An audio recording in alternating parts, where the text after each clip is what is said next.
In this video today, we're gonna start to create the background of our game. We're gonna create a tile map with an auto tile that's gonna help us to paint our level automatically. I'm gonna talk to you about how to create physics layer, and I'm also gonna show you how you can create different type of layer and object so our game can look a little bit better. The asset is available in the description, and you can also find in the description the link for my game Lone Knight that you can wishlist on Steam at the moment, which is a 2D Metroidvania that should be released normally this year this time.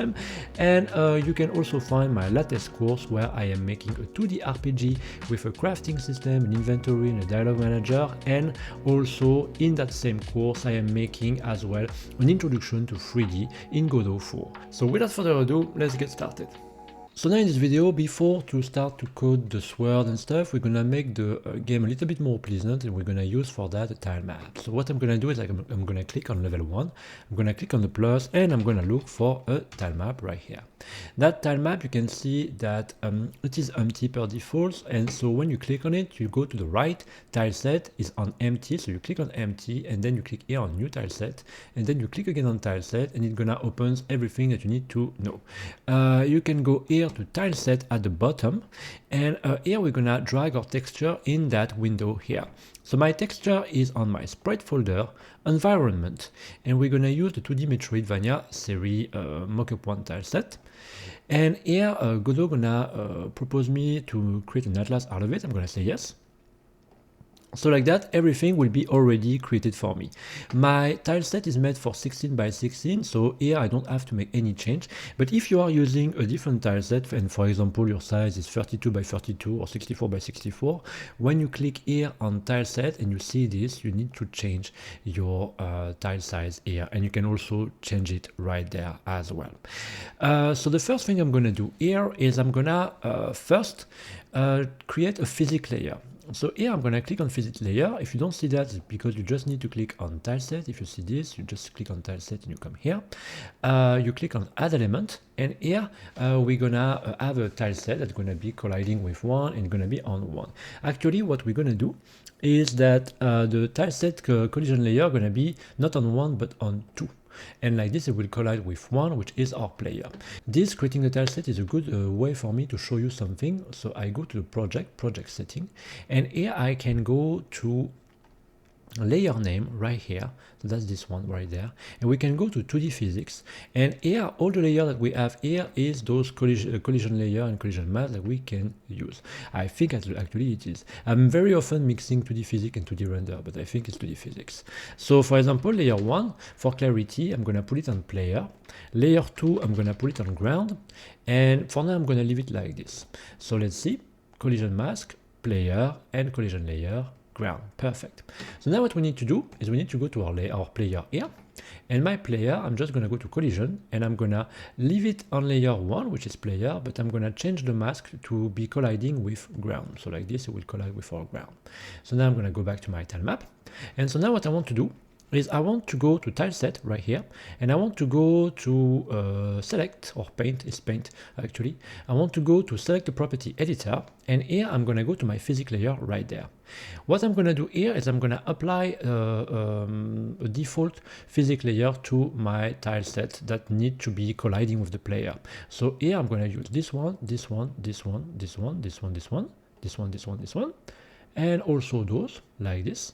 And so now we are good.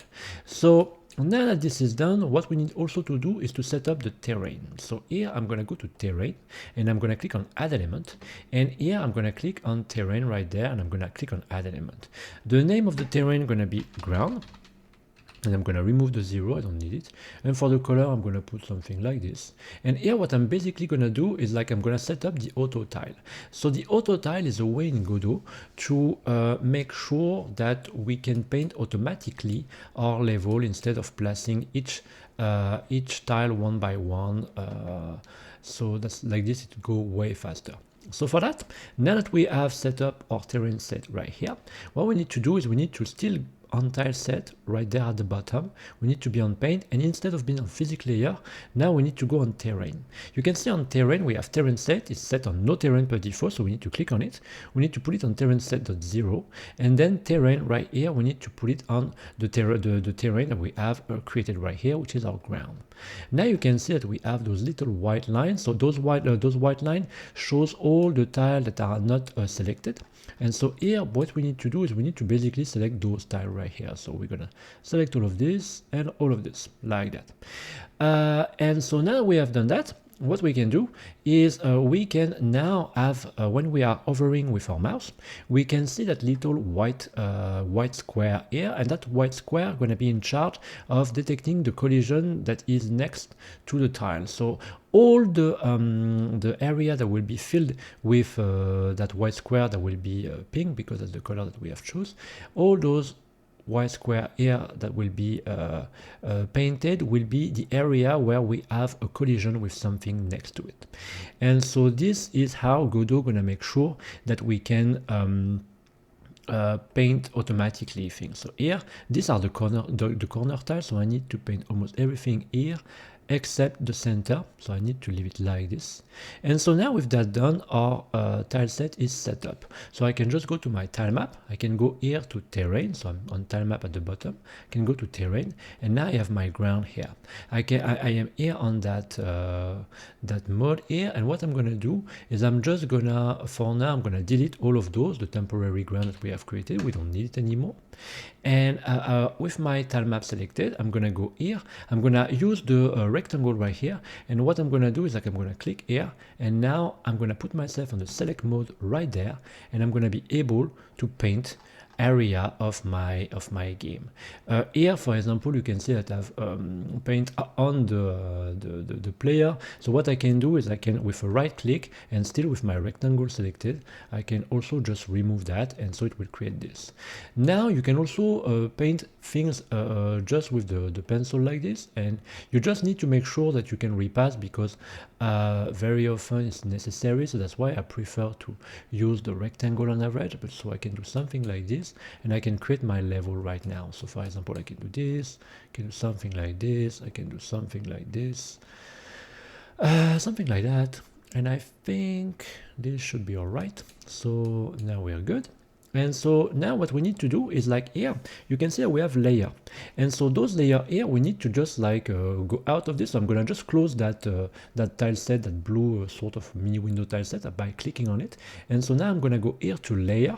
And here in layer, this is where we have our layer right here. So for example, this is gonna be my ground. I'm gonna rename it ground, and I'm gonna leave it like this. But I can create also other element. So for example, here I'm gonna create one that's gonna be called background. And then I'm going to create another one that's going to be called statue, for example. So I'm going to go back here. Now that I've created that, I'm going to go to my background, and now I'm going to go back to my tile set. So it's basically, I need to come here on my tile set, because when I click on it, it opens it here at the bottom.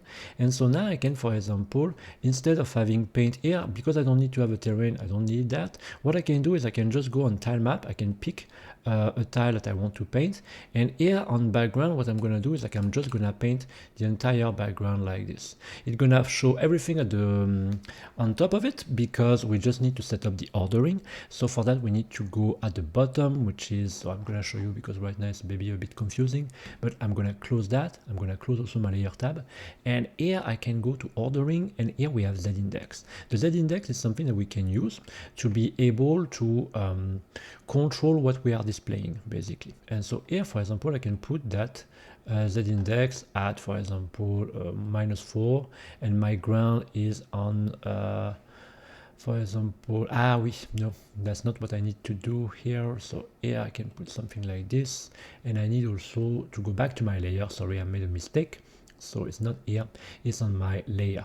On layer, I can sort the Z index. So here, for example, my ground, I can leave it at 0. You can see we have a Z index of 0. And that's my background right here that I can set at a Z index of, for example, -2 or -3. I'm going to leave it at -3, so like this I have a bit of margin.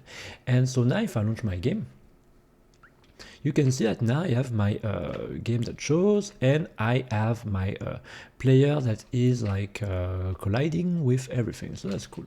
We need to make some adjustments little by little, so but we're gonna do that little by little. So now that we have done that, what I want to do is I also want to bring my statue. So for that, I'm gonna just go to my tile map right here, and here I have my statue, and so I can pick some. But you can think that I can do that this way, but it's not automatically the best way we can do things. The best way we can do things is actually like we can go back to level, click on the plus, and here I'm gonna create a node 2D, and I'm gonna hold my my statue in that node. So for example, I'm gonna come here, I'm gonna call it statue underscore 1, and here I'm gonna create a sprite 2D, and the sprite 2D gonna hold my 2D Metroidvania series. So I'm gonna drag here, and here I'm gonna go to region, enable, and so now I can edit the region. So now what I can do is like I can pick the what I want here. So for example, I'm gonna pick this one right there. I'm gonna close, and now you can see that I have my little bug that shows here. What I can do is like I can rename this one head underscore 1, for example, and then I can duplicate it. So like that I don't have to re-import everything every time. And then I can go to region, and then here I can go to edit region, and I can select another area of my map, so something like this, for example. I think that will be good. And so now I can layer those. So I can go here to the move mode, and I can layer, for example, this one here. It's hard to see, but like voila, I can do something like this, and I can just duplicate it, and I can go here to region, edit region, and then here, for example, I'm gonna pick that one right there, for example, something like this. I'm gonna close, I'm gonna put that on top, something like this, and then I can have a final one for the bottom. So I can come here, duplicate it by clicking on Ctrl D, region, edit region, and then I can, for example, pick this one right there, something like this. And so now I can put it like that, voila, for example.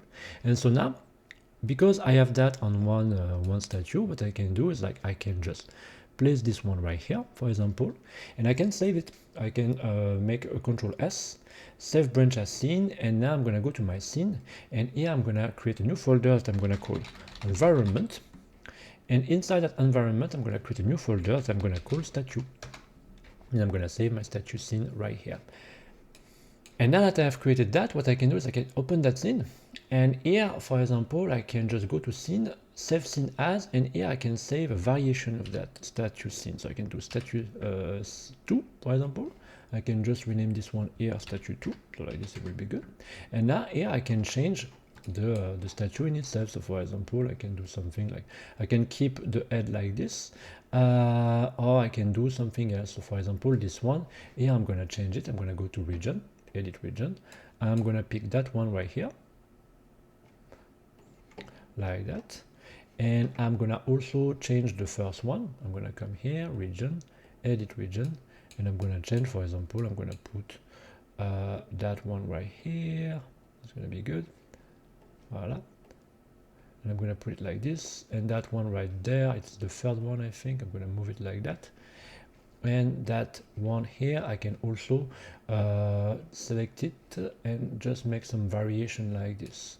So I can come here and I can do something like that, for example, up, can do something like this and something like this, just to have like a little bit of variation like that.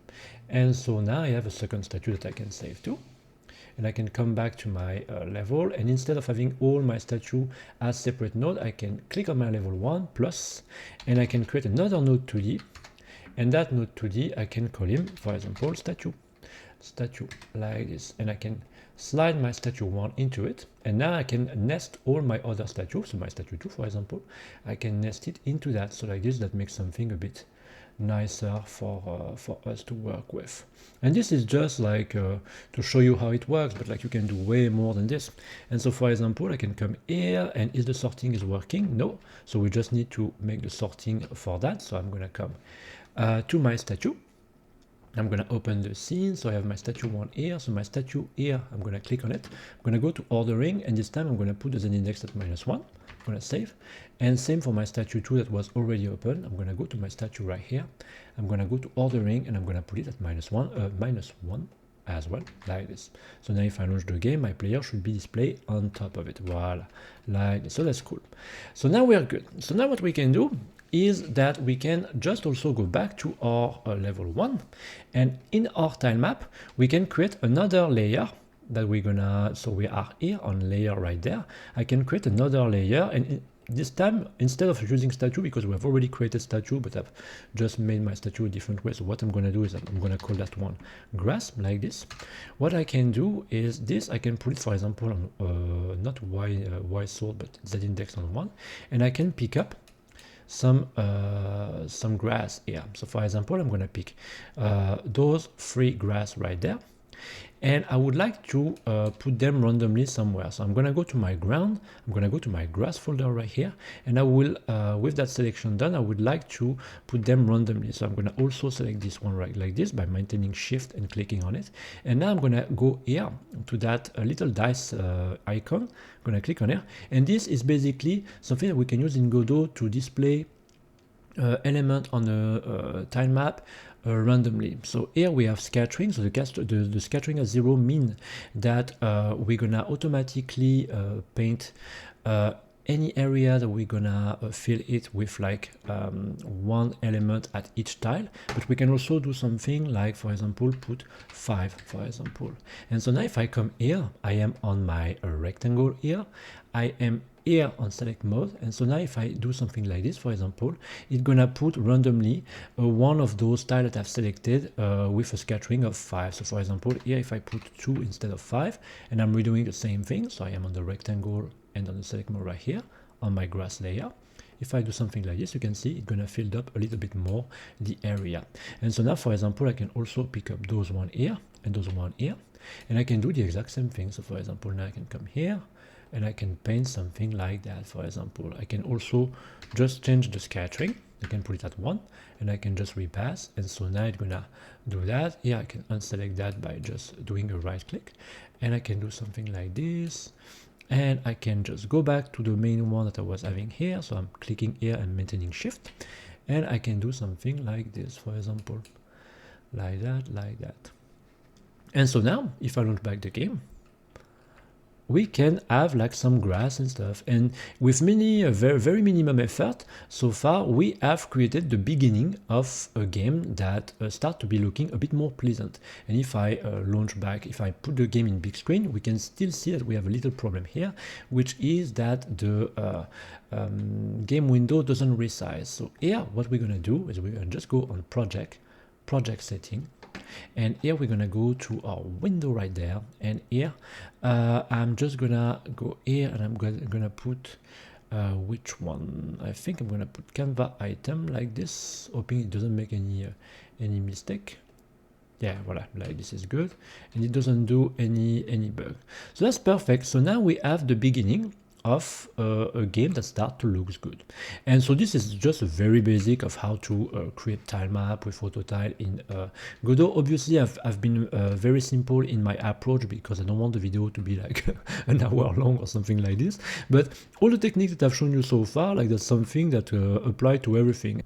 There's many other things that we can do with the tile map. For example, we can have animated tile map that we can use. I will show that in the next video. But for now, for this video, I'm going to stop, and I will see you in the next one where we're going to start to actually create our sword and implement a state machine to make sure that we can display our sword nicely. So I will see you in the next video.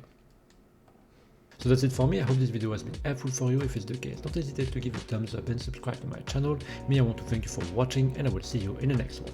Bye!